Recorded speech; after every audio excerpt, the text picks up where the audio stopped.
Hello everyone and welcome to Disasterpiece Publishing House. I'm Dev Solovey. And I am Joan Metz. And I'm Joe Labar. And this is a show about the Wild West of weird internet literature, dramatic readings included. Guests are excluded from the joint discussion of dramatic readings. Here, from now on, shall be written in stone. Yeah, we got a guest. It's my partner, Joe. How y'all doing?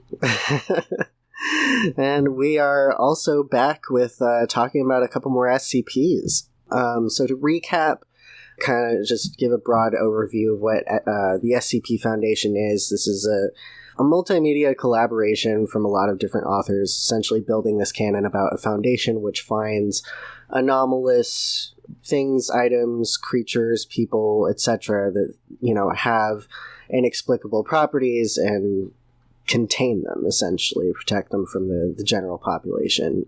And there's a very specific format that they go with, a lot of very official sounding language, but you can play with that format to tell some really interesting stories. It's one of those things where limitation breeds innovation, but also if you got a creative idea, run with it. It's very cool. You should go and check some of these out. Of course, we always recommend for people to check out the original source and not just let us be the Sherpas of the experience. But we just kind of wanted to talk about some of the stuff we think is neat about this. And one of the things that Dev wanted to talk about was how 173 has changed. Yeah, so SCP-173, it's part of the original series. It was the very first. It was the very first one. Oh, it was the first one. Yeah, okay. It was initially. I want to say that it was initially posted, the original image with the format that would be the SCP format as a copy pasta on, I want to say X, the 4chan paranormal thing, and then eventually migrated, and the SCP Foundation wiki became its own thing after the copy pasta had gone kind of viral. So... it is literally true that SCPs are creepypastas, but it's also it's semantically true. Yeah, it kind of became its own thing eventually. Yeah. Were you planning on actually reading 173 or just talking about it? No, I don't think that there's any need for us to read it. We can explain it pretty simply as it's a statue where if you don't maintain eye contact with it, it moves really, really quickly and it breaks your fucking neck. And it's alive, and it is frozen by observation. Yeah, it's very much inspired by the Weeping Angels from Doctor Who. Also wrong. They came before the Weeping Angels by a few weeks. Really? It did? Yeah, it was the SCP-173 and Weeping Angels are an example of, convergent ideas. Like how Dennis the Menace kind of got accidentally invented separately in the UK and the United States. Yeah, at the same time. Okay, interesting. That's a common misconception, really? actually. Every site I've been to says that, so it's literally untrue. A myth, okay. It is a myth, yes. Yeah, alright, interesting. It is also, but in the same way that it is a myth that the Weeping Angels ripped off SCP-173. The way that TV works and the way that this was kind of made on the internet, it's just kind of an interesting example of those two kind of ideas being, and they're different fucking ideas. The Weeping Angels, if you look at them, they're frozen. But also, the Boos from Mario did that. They do different stuff, It's a cool idea. Yeah, it's a cool idea. It's a cool idea. But it's also, And you can execute it, a couple of different ways, too, which is, makes it interesting. Mm-hmm. So. Yeah. But, that being said, the original image that gained notoriety was a copyrighted photograph of an artist's work that is not related in any way, shape, or form to the SCP-173 story. So the original artist is Izumi Kato, and he does a lot of sculptures that are multimedia, like the original 173 image. Yeah, he also does paintings as well. He has a very distinct look that he creates with the humanoid figures that he makes, and one of them was used for the original SCP-173. Not really particularly fair use. I don't know. Well, it was just one of those things where forgive the pun, but it just kind of broke containment, you know? Yeah. I feel like there should always be a little bit of wiggle room for random people being able to use images they find on the internet in its own, like, mimetic context. Like, copyrighted images become memes all the time, and there's nothing you can really fucking do about that. Yeah. And there had always been this sort of delicate balance where it was like, okay, well, it's okay for you to use SCP stuff in merch because you're making it with your own two fucking hands, but don't do 173 because it is a copyrighted image. There's, like, this understanding that, like, look, this is fair use, but, like, we haven't really been given permission. And they kind of just decided, like, okay, well, we never got the permission. He's been alright with letting this slide, even though he's not very happy about it. So we're just going to take the initiative and remove the image. But they did a really cool thing in the spirit of the collab. The collaborative nature of the SCP Wiki. They did a contest for a redesign. And they have, like, a hub where you can go and look at all of the submissions, even though there's a new image now that's canonical. The way that they host the page, it's as a in-universe memo describing how there's been an event in perceptional shift of the sculpture. Yeah, so, they've reframed it as though one of the features of the SCP is that the way it looks changes. And, you know, sort of like an info hazard type of thing. So you can look at this gallery to see all these different redesigns of it, and those are considered like different forms of it, different shapes that it takes. Yes. That's another concept that I think that a lot of people credit. You know, like, I don't think that they invented the idea of, like, a cognito hazard or a mimetic hazard, but they like, developed the nomenclature to make it, like, a catchy term, or the same way that, like, time travel or, like, quantum mechanics. They developed a lexicon for these sort of ideas. So the next thing we wanted to do is we each of us brought one SCP to kind of share and talk about for this episode. The one I brought, I feel like, A, it's a good one, but B, it also, it's a good example of one of the kinds of SCPs you'll see are ones that are, for all intents and purposes, normal humans, except they have some specific anomalous ability. And the SCP Foundation finds containment for them just on that basis alone. So the one I brought to the table here is SCP-105. Do you want me to go ahead and jump in? Mm-hmm. Okay. Object class safe. Special containment procedures. SCP-105 is implanted with a tracking device and is currently housed at Site-17. SCP-105 is currently allowed Class 3 restricted socialization privileges with approved site personnel, granted based on continued good behavior and cooperation with the Foundation. Or cooperation with Foundation personnel. SCP-105's personal camera, designated SCP-105-B, is contained in a locked safe deposit box at Site-19's high-value item storage facility. Standard positive action defenses, explosive, chemical, biological, and mimetic, are to be in place at all times, while SCP-105-B is within containment. SCP-105 and SCP-105-B, or any other camera, are only to be allowed to come into contact with approval of the current managing researcher. So what I love about this is how the containment procedures are used to, like, kind of build atmosphere. Yeah. You know, I oftentimes get, whenever I try and talk about SCPs with people, they complain, like, oh, I hate that comes first, I just want to get to the thing. But it really builds a picture of, like, okay, well, obviously this is a person who isn't dangerous and doesn't really pose a threat as long as they don't come in contact with the camera or whatever, but yet they're still ready to blow her up with explosives at a fucking moment's notice. That's insane. The camera is it's behind all those defenses. So, like, the woman, as we'll see, is like, she's, you know, perfectly fine, she's allowed to socialize, but then the camera is like, let's put this behind a bunch of explosives, let's make sure she doesn't come into contact with any cameras at all. And so that kind of it's like you said, it sets the mood. I think it adds to the suspense, too. Yeah, exactly. It adds to the intrigue. You're like, okay, what the fuck could be the deal with this thing? It raises questions in your mind. So I'll go ahead and jump into the description. SCP-105, formerly known as Iris Thompson, is a female human of European descent. Records indicate that SCP-105 was born in redacted, making her redacted years old at the time of acquisition. She has blonde hair and blue eyes, and at the time of this article is 1.54 meters in height, 50 kilograms in weight.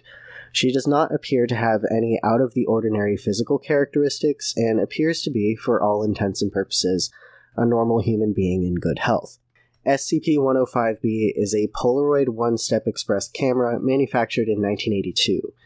SCP-105-B does not appear to have any out-of-the-ordinary physical characteristics and appears to be, for all intents and purposes, a normal Polaroid camera, operating normally for all persons aside from SCP-105. When SCP-105 holds a photograph taken by SCP-105-B, the photograph changes from a still image to that of a real-time image of the location in question. SCP-105 is also able to reach through the photograph and manipulate objects within reach of the original point at which the photograph was taken. Persons witnessing this manipulation report seeing a disembodied female hand, determined to be that of SCP-105, reaching out from an invisible portal and carrying out the actions indicated. SCP-105-B and the photographs taken by said camera have no unusual properties when used by another person. SCP-105 has demonstrated limited ability to manipulate objects through other photographs, but can only achieve fine control using photographs taken through SCP-105-B. So far, SCP-105 has only been able to significantly advance her ability by using photographs taken by SCP-105-B.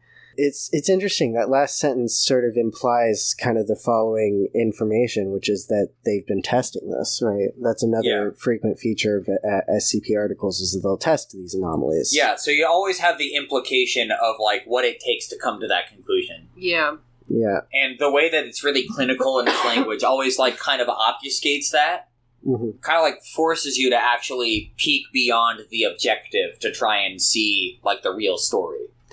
Yeah, I enjoy these ones where it's just like a normal person, because it kind of, like, the way that the Foundation treats them and individual personnel versus the administration at large, it kind of, like, poses ethical questions that are fun to sort of think about, Yeah. At least for me. And there is, like, an ethics committee in the Foundation, and they're always able to, like, justify things in terms of, like, all right, it's not that we are not gonna disallow cruelty, it's that we are only allowing the scientifically predetermined amount of cruelty necessary to make the ends justify the means. The ethics committee, like, that's the other thing about, like, the fact, the scope of this sort of collaborative project is that they're pretty loose with the canon surrounding ethics and surrounding the administration at large. It could be a foundation with a lot of resources. It could be barely holding itself together. The ethics committee could actually have strong ethics, or they could be just a bunch of fucking psychopaths. Like, plus, like, it changes as people come and go. It's really interesting. It depends on the article. Like, there's no hard and fast canon. Mm-hmm. These structures of, like, loose ideas of what these things kind of fundamentally mean linger, but there's no, like, canon to it, which makes the fact that everything is written in an objective tone very fascinating. Mm-hmm. Because a lot of times it fails to actually talk about and describe these things properly. Yeah, and you have to leave room in the imagination. You tell the story through subtext. Yeah, exactly. I was just saying, like, a bunch of long-winded bullshit to basically get to that. Sorry. Alright. So, jumping into Appendix 1, Circumstances of Acquisition. SCP-105 was brought to the Foundation's attention shortly after the murder of her boyfriend. SCP-105 claimed to have been on the phone with the victim at the time of his murder, prompting her to hurry to his side. However, telephone records did not correspond to her story, making her suspect in the murder. Mm-hmm. SCP-105 informed her lawyer that she had in fact witnessed the murder through a photograph she had taken with her boyfriend several days prior. The attorney in question disregarded the story and recommended that the subject plead guilty. The subject refused to do so, and subsequently told her story in court, offering to demonstrate her ability. This led to Foundation contact. The subject was immediately contained by the Foundation. Foundation personnel retrieved SCP-105-B from SCP-105's home. replacing it with an identical model, and returned it to her. SCP-105's parents were informed that she was killed during the botched escape of another patient while both were in custody of the redacted psychiatric care facility. Damn, that's fucked, huh? Yeah. That's, I mean, again, like, I can't help but put myself in Iris's shoes and be just like, that's traumatizing. Oh, shit. I forgot the most interesting twist of this is that this is, I forgot that Iris is part of the SCP Avengers team. Yeah. She's the Scarlet Witch of the SCP Avengers. Oh my god. But we'll get to that. Yeah, I was going to say. We're going to come across some stuff that is going to require some context. So Appendix 2 is an excerpt from an interview log. Do you want to, like, switch off, or...? Can I be the doctor? Sure. Joe, do you want to be 105? Okay. Alright. Please give a brief personal introduction, including date and place of birth, and your name. Okay. My name is Iris Thompson. I was born in Phoenix, Arizona on May 12th, redacted. Unfortunate. Good. First question. When did you become aware of your abilities? I'm not sure, but I think I was either 10 or 11. I remember because I was looking at a picture of the ocean and I noticed that the waves began moving. How did your parents respond when you told them? They just said that I had an overactive imagination. When did you discover that you were able to manipulate objects through a photograph? It first happened when I was 11, 12, maybe. My family took a trip to the Grand Canyon. I looked through the photo album after we got home and brushed my hand up against one by accident. When I did, I pushed a rock over the edge, falling into the canyon. I could actually hear it clatter on the way down. Go on. I became fascinated with photography after that. Most of the time, it didn't work with photographs I took, but my parents got me a Polaroid One-Step Express camera. I've been making them for one to get it since Christmas. SCP-105 starts smiling. After I got the camera, the photos got easier to interact with. This is the camera we refer to as 105B, your personal camera. Yes, sir. How many photos can you focus on at one time? I've gotten up to 10 at once with my personal camera. I'm sure I could do more eventually. What is your impression of your time with the Foundation so far? SCP-105 remains silent. Please, do answer. We don't take offense to these things. Sort of like new prison, new warden, but I know it's better than what could have happened to me. You've been very cooperative during your time here. I'm a pretty well-behaved sort of person. I also like doing the experiments. Some of those things with photographs I would never have thought of. Do you know why I'm asking you these questions, Iris? No, sir. We've been setting up a special program. If it goes through, you'll be occasionally allowed to leave the site and move about in the outside world. All we ask of you in return are a few favors. Are you interested? Man, she really signed a deal with the devil on that one. Yeah. Well, technically a deal with Abel. Yeah, I think that would probably be the one thing worse than, like, just being imprisoned would be, like, forced to... Oh, wait, yeah. No, I forgot that, that Team Abel was a different thing. It just references them. Okay. That's another thing the Foundation does, too, is that they'll, like, utilize anomalous objects and individuals to do other experiments and, like, do objectives and stuff.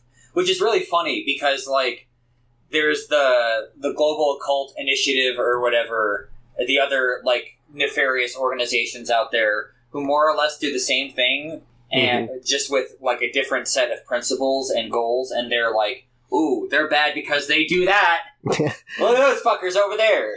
I think I spent, like, 2 hours reading chat logs for Gamers Against Weed.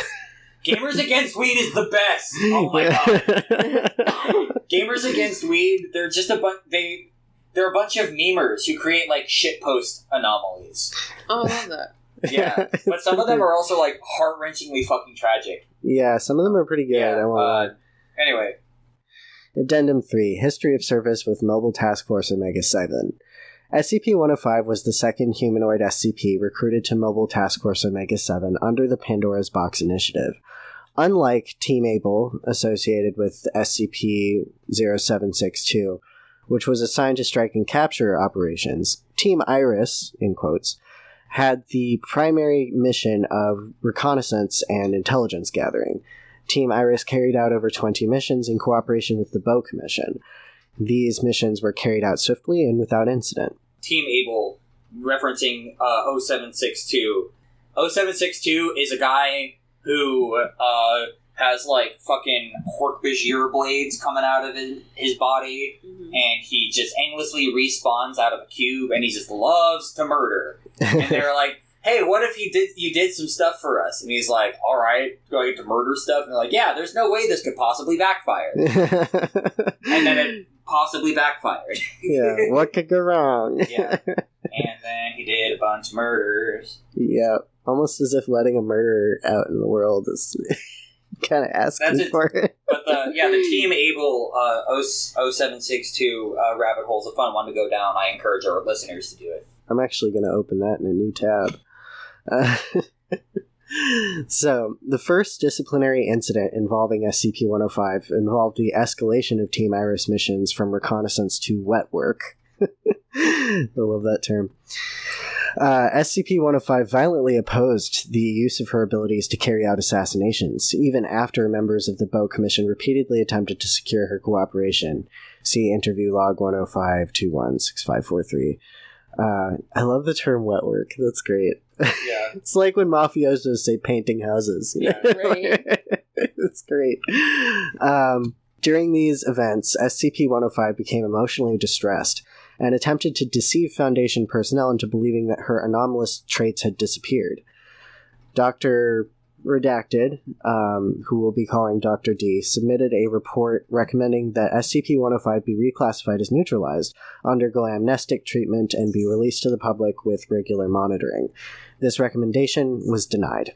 Following this, Dr. D aided SCP-105 in a containment breach, aiming to escape Foundation custody. This breach was unsuccessful and SCP-105 was recontained. See Incident X45 Site 17. By the way, I read that earlier this morning. It's fucking haunting. I gotta read that. Yeah, it's there's gore. That's I don't want to spoil it, but it's written, I think, mostly from her perspective, which makes it a lot more visceral. It's not like a SCP article. It's a short story. Yeah. I skimmed it, but I want to read it in a little more detail later on. Investigation afterwards determined that Dr. D had intentionally encouraged SCP-105 to claim loss of anomalous abilities.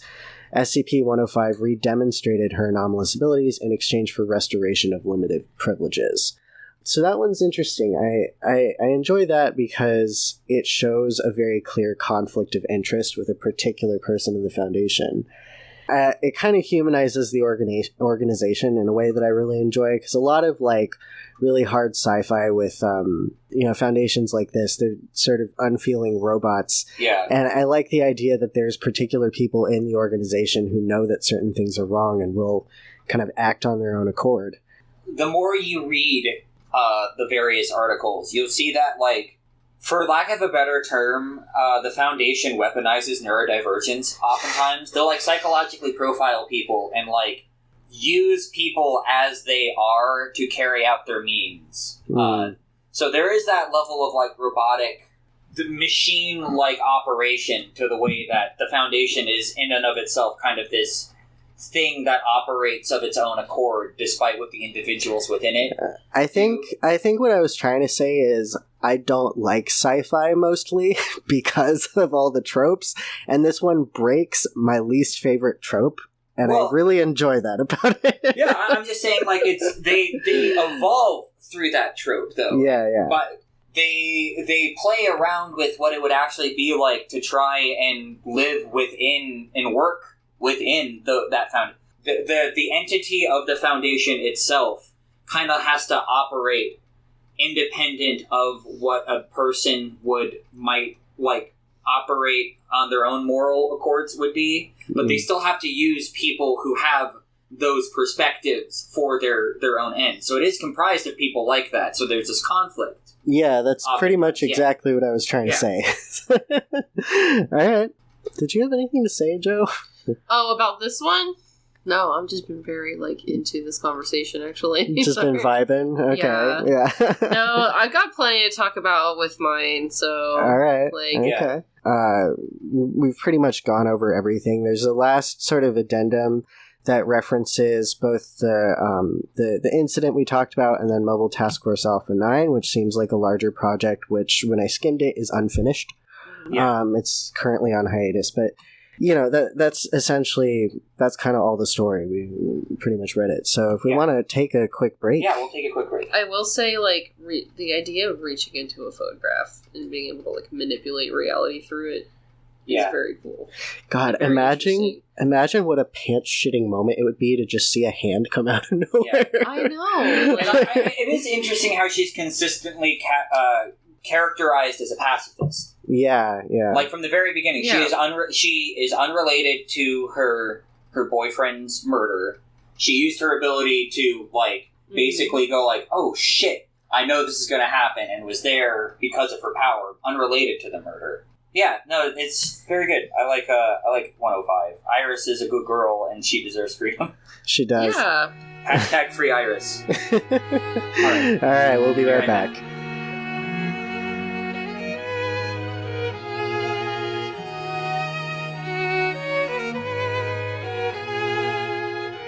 Hello. And we're back. Whoa. And we are back to talk about one which Joe has provided for us, which I'm excited to hear more about. Yeah, so my favorite kinds of SCPs are the super sci-fi ones. I like the ones that kind of get a little bit more paranormal too, but some of my favorite ones are the ones about diseases and viruses and stuff like that. Mm-hmm. So today I pulled up SCP-742. And it is a virus that has a low infectivity rate.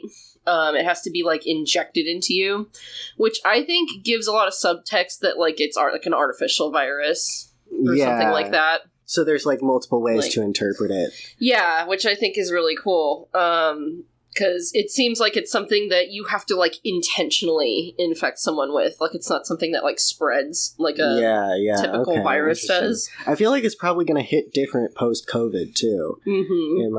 I don't know. I'm excited. Viruses freak me the fuck out, so I'm excited to hear more about this. They should not be. I'm sorry. They shouldn't. Yeah. So viruses should not. But they're really fascinating because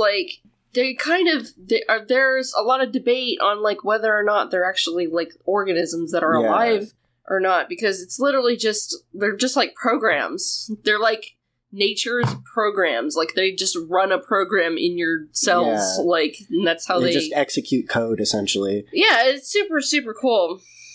So it is a virus that affects the nervous system, causing you to consume large quantities of protein-rich food and then seek dark, secluded area, often a cave, abandoned building, etc. So it kind of turns you into a little grimy cave goblin. Turns you into a NEAT. Mm-hmm. An average 4chan poster. Literally turns you into a chud. You know what? Fuck you. Injects you with the Chud retrovirus. With the Chud virus.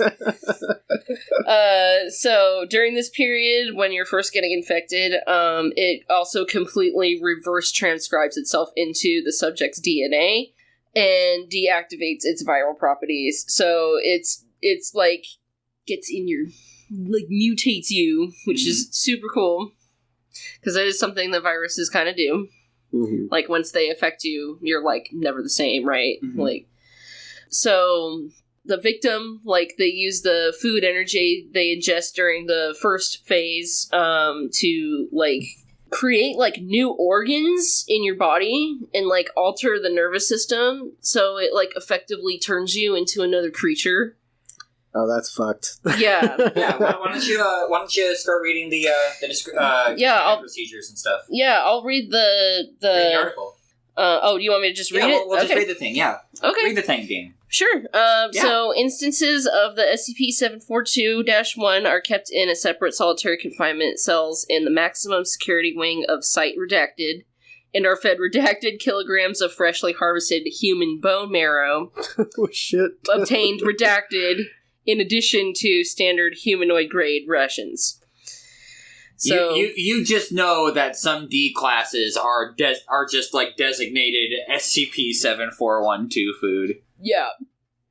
They're like, well, we just finished a month of grueling testing with that Greek mask that melts your face. Hey, what's that big needle for?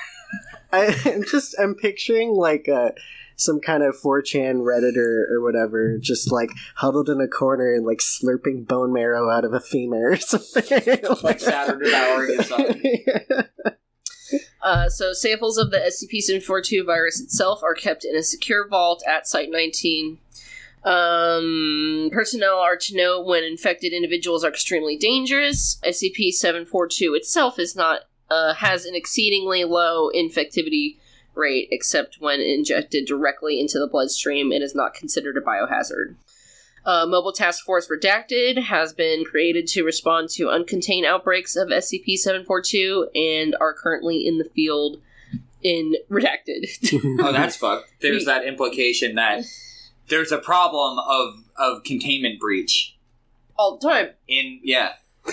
Probably. So the source is, as of yet, unidentified. Mm-hmm. I feel like that's something that could easily spread, like, not just intentionally, but also, like, among drug users who use needles. Oh, yeah. Yeah. Yeah, because it's like it spreads kind of like HIV does, yeah. It's, Okay. So it is a retrovirus approximately redacted times more complex than any known naturally occurring virus.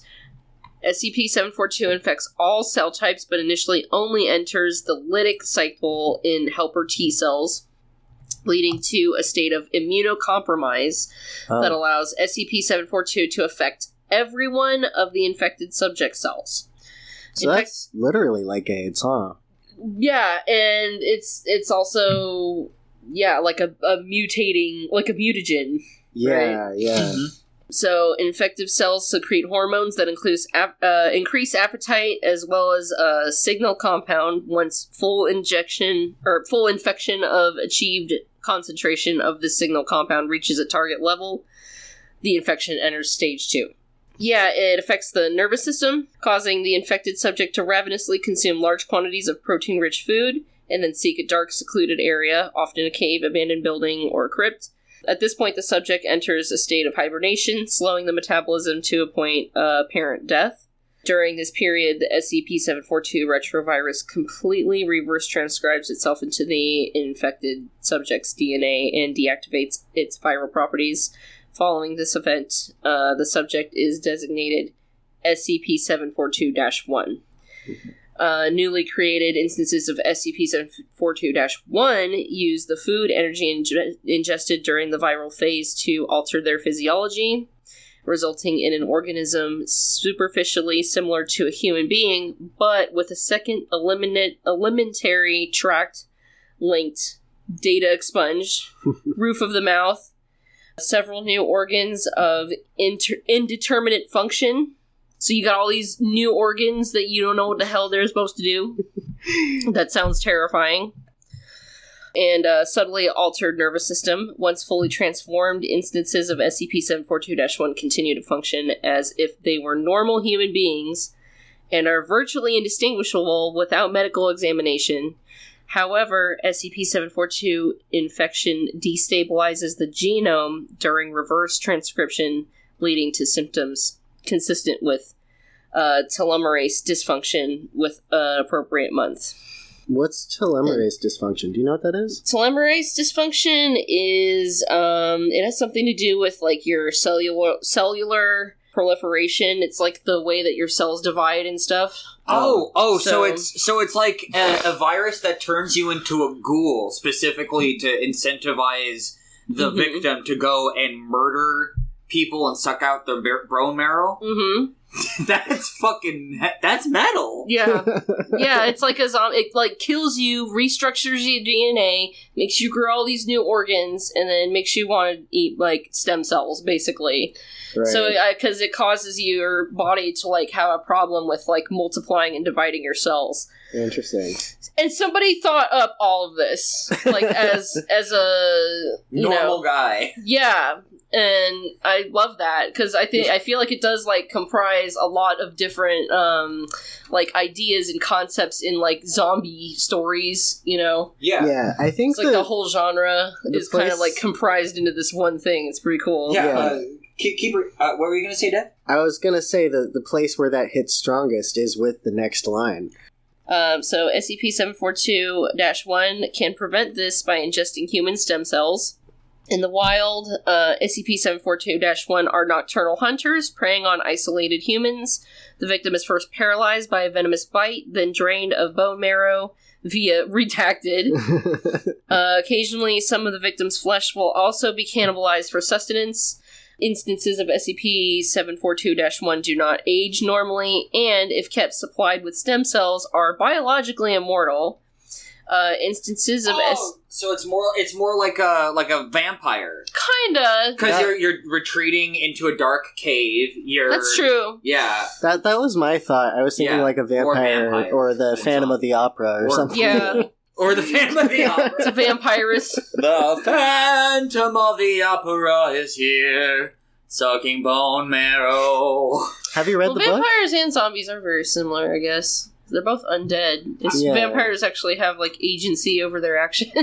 Like, that's where the major divergence comes. Whereas zombies are kind of like the shambling undead that became, like, a kind of biological phenomena as, like, science kind of evolved. If you go back far enough in the history of vampire folklore, though, zombies and vampires are essentially the same thing. Yeah. There's, like, a divergence at a certain point, and this is kind of like OG. Yeah, and this is a very, like, scientific way of, like, approaching it, too, which I really appreciate, because it shows that a lot of thought and, like, research went into creating this article. Yeah. Whoever did this just went, like, full autism. It's great. It's so cool. Like, no, I love it. I don't care what Robert Downey Jr. says. You should go full autism. What the fuck? Remember that line in Tropic Thunder where he's like, never go full autism? I never watched that film. Oh, well, he doesn't say autism. He says a different word that sucks. Oh, I see. Yeah. Okay. Yeah. Alright, gotcha. Okay. Oh, yeah. Instances of SCP-742-1 specifically target younger victims because of the higher volumes of stem cells that can be obtained. They eat babies. Cool. Yeah, they eat babies. Children who still have baby teeth will be found with their teeth missing. In addition, data expunged. Probably for the best. Yeah. Instances of SCP-742-1 will also target pregnant mothers in order to ensure an infectious state.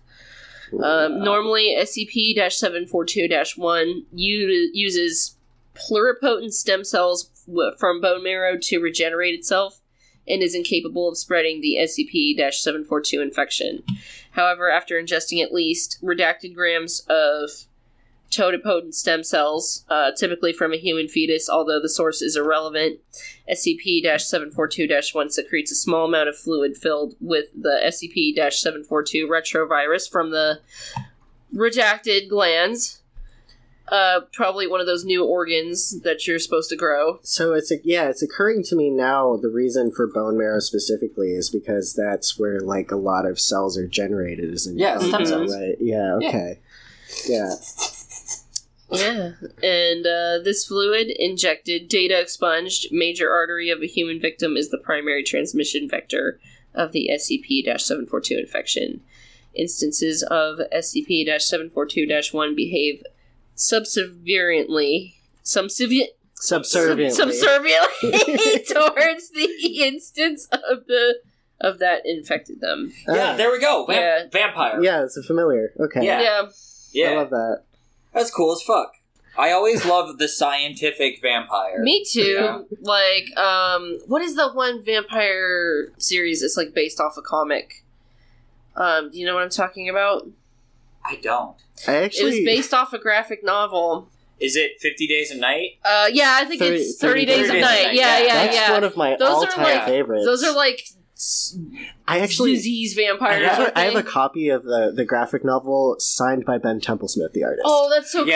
He was the coolest. You were super autistic about 30 Days of Night in high school. For a while, yeah. I was too. I had it at one point, because I'm going to be honest, like, as somebody who's a goth, it's very ironic that, like, I'm not really that into vampires.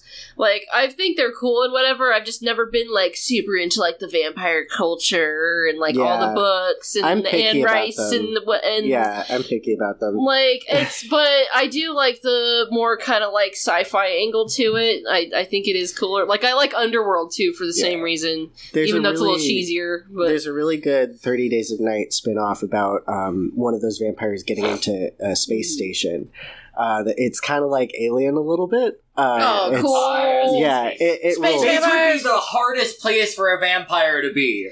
I'm just saying, because like the sun is everywhere. This particular rendition of it, though, I won't get into it. I won't spoil it, but it's very good. Vampires. Vampires as we know them now are based on kind of Slavic Eastern European folklore that sort of traveled across Europe. And that's what was eventually adapted into Dracula, which is kind of what made vampires mainstream. But the original vampires were, for all intents and purposes, zombies. They were reanimated corpses that would steal people's blood in order to maintain their own life. And they would, come out of the kind of shallow graves people would dig. And a lot of the phenomena associated with vampires, drinking blood, even the fact that they're like considered sort of sexual, considered kind of horny, come from distinct phenomena that would happen with dead bodies where like they'd come out of shallow graves. It looked like they'd been reanimated. They're all bloated. So the male vampires have a big dick. They'd have a boner. The fact that they were like rotting corpses. That rigor mortis. Yeah, exactly. That rigor be mortis. It was also when there were outbreaks of disease that was attributed to vampires kind of spreading it to other people. So there was a while even when werewolves and vampires were the same animal as well. It's just, folklore evolves. So it makes a lot of sense that the scientific vampire would still have that angle of, like, analyzing it like a disease. Yeah. Because the supernatural element came from there. From that naturally occurring thing. Yeah, and I really like the, calling back to the idea of it maybe being like an artificial thing and like someone's creation of like a way to become immortal or something like that. Mm-hmm. That kind of some kind of scientific experiment with immortality that went wrong or something like that. Yeah. Yeah. By not having a source, it's just like, what the fuck is this? That's fucked up. Maybe trying to like trying to use a virus like in a positive way. Or on the other hand, it could be that it is really, really, really ancient, and therefore that's why it's so complex because it's had a lot of time to evolve. Like that's kind of where I was coming from in my interpretation. That might have been cool too. Like maybe something that was like in a permafrost or something like that. And it's never explained. Yeah. And that leads to... The origins of it are unknown, which I think is really interesting and cool. Yeah, because it could go pretty far back, you know, if the origins are unknown. It could be just an ancient thing. Yeah. That's a good one. I like that. Yeah, that was cool. Fun. I like that one a lot. So I have one that's a little sillier. A silly one? This one's a kind of silly one. A little bit of context. So, in the SCP lore, there are different groups and agencies and stuff. But one of my favorites is the Dr. Wondertainment. Mm-hmm. Because Dr. Wondertainment creates anomalous toys for children under that brand. Isn't that what Mr. McGorham's Wonder Emporium was about? Yeah. but like this is a fucked up version. Yeah. No, but some of them are really silly, and some of them... There's like a series of sapient guys that are the Mr. series, and they're like all defined by their one personality trait, and that's what their anomalous thing is.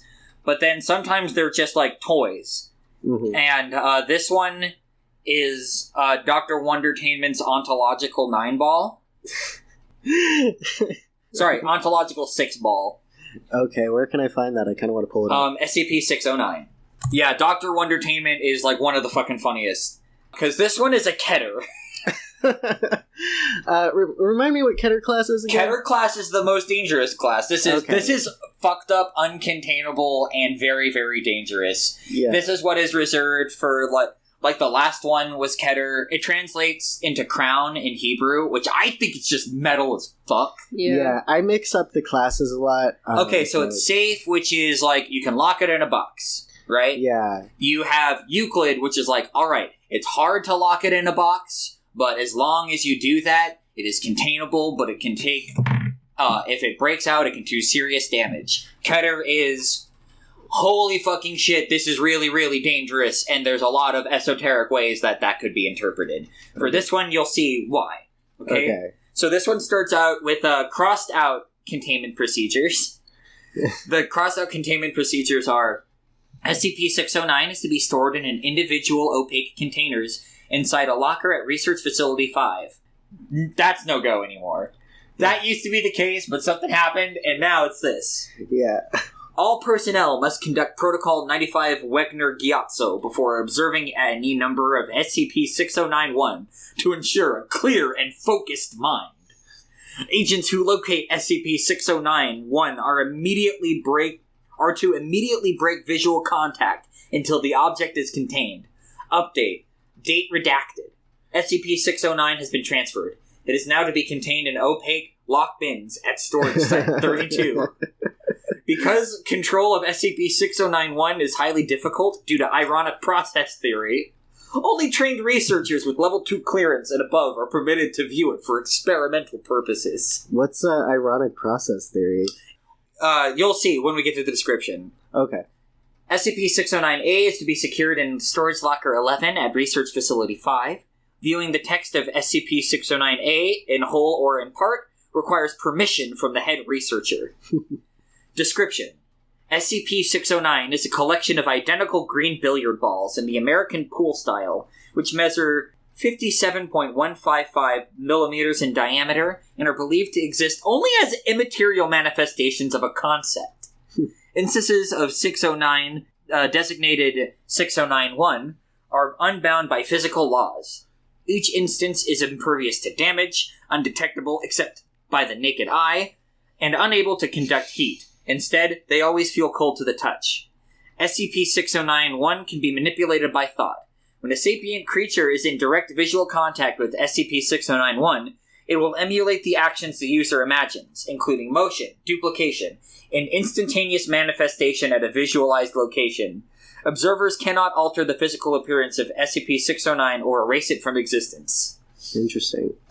Yeah, so basically it's like, you know how when you were a kid, you would go on road trips, and in your mind's eye, as the, like, things were going, you'd imagine, like, a little thing going, like, doodly doodly doodly doodly doo. No, I don't. Did you ever know what do you're that? talking about. What are you talking about? Okay, so, like, did you ever, when you were on a road trip, Okay. you're, like, as a kid, you're looking out the window, and you're just seeing all the telephone poles fly past. Uh-huh. Like, imagine a little guy, like, kind of running up and down, or, like, a ball. Running along the lines, you mean? Running along the lines, yeah. No, I didn't do that. No, you didn't? No. Okay, well, then hopefully there's a listener or two that can relate to this. I thought that this was a common neurodivergent thing. Also, I looked it up. Ironic process theory or whatever. Yeah. Yeah, it's a real thing. Oh, it's actually. a real thing? Yeah, it is a real thing, actually. So, Oh, well, I'm dumb as shit. it is a psychological concept asserting that conscious attempts to suppress thoughts make them more likely to surface. So the more you think about something, the more you try not to think about something, the more you think about it. Like basically, so the containment procedures are trying to get you to, like, go, oh shit, I can't look at and think about this thing, because if I do, then I'm going to imagine this indestructible, imperceptible, uncontainable ball just kind of, like, zooping through the room, more or less. See, because I was thinking, like, you use this to cheat at pool, but you can do more. Yeah. That's what it's supposed to do, but a child's, like, attention span and, like, wants and desire... Okay. According to the object's documentation, SCP-609 is intended to be a literalistic embodiment of Plato's theory of form. Researchers have conjectured that 609 can be controlled through visualization because 6091 and the concept of 6091 are the same object, and that SCP-6091 cannot be damaged or otherwise mutilated because 6091 is a manifestation of an immutable metaphysical form. Basically, it's real, but it's not real. So, it can affect the real world, but it is immaterial and there's nothing you can do about it. And also, you can manipulate it with your fucking mind. That could cause a lot of damage. If multiple observers attempt to activate 6091 simultaneously, an additional instance of SCP-6091 will manifest for each observer. As a result of its thought-activated replication, SCP-609 has proliferated under Foundation custody. Yeah. See 609A for current estimates. So, because of the nature of this thing, people just keep accidentally making more of it. Yeah. So that's why it's incredibly dangerous. Yeah. When SCP-6091 is relocated to or generated in an area outside of the viewer's visual range, a recovery mission is required to resume full containment of 609. Locations from which 6091 have been recovered include the Research Facility 5 kitchen, the Research Facility 5 second floor bathroom, the apartment of Researcher Blank's on top of a television, a warehouse in Pasadena where SCP Blank had recently been relocated. The set of television series Redacted breach occurred during a taping. All footage of the event was confiscated and amnestics were administered to all witnesses. The frontal lobe of Assistant Researcher Blank, the mammary tissue of Researcher Blank, Earth's moon, currently unrecoverable. Wow, interesting. This thing is so cool. Oh my god. So I'm wondering, like, the third one is making me wonder, like, did someone just imagine it as their brain? Or did someone imagine it, like, firing at the person's head at bullet speed and just crashing into their skull? Yeah, it's just like, and the moon, too, it's like, did you imagine it going, pachoo? Or did someone just go like, I wonder if this... Because it is capable of instant transmission. Yeah, so it's either or. Wait, but is it... Okay, so it's one billiard ball or it's several? It's several, yes. I think. Yes, okay. Because if two people look at it and try and manipulate it at the same time, it'll make another one. Oh, for each observer. Right. So it is potentially infinitely replicating. Holy crap. Yeah, exactly. It's so cool. That's why it's Keter class, okay. 609 was recovered with a yellow box believed to be its packaging. The box is labeled Dr. Wondertainment's Ontological Six-Ball in large text, although the typography differs in comparison to other products recovered from the same manufacturer. Smaller graphics below the title depict a marble bust of Plato with a speech balloon that says, "It really exists!" and an unidentified grinning woman claiming, "Now subject to causality." A green pool ball is visible inside through a cellophane window. The following text is printed on the back. Dev, do you want to read this? Sure. Hey, kids, have you ever wondered whether your experiences are fully authentic, or if only your thoughts are real and the world around you is a web of lies? Now, the question is, in bold, immaterial. With your new ontological six-ball, you can use your imagination... Yeah, TM. Ontological six-ball, trademark. You can use your imagination to make the hottest new learning toy that cannot not be. It floats! Send it into the air with your thought power, TM. It flies. Did you think it could only float without moving? You should be Sartre than that? Okay. Instead of smarter than that, Sartre. Oh, yeah. That's a philosopher, right? Yeah. Okay. It can go anywhere. Think real hard of any place fun times can be had. Ontological Six-Ball TM is probably there already. Not wrong. Yeah. It possesses the highest and most fundamental kind of reality, in all bold. All other subjects which share its form are imperfect reflections of its ultimate truth. Oh my god. Did you create it? Or did it create you?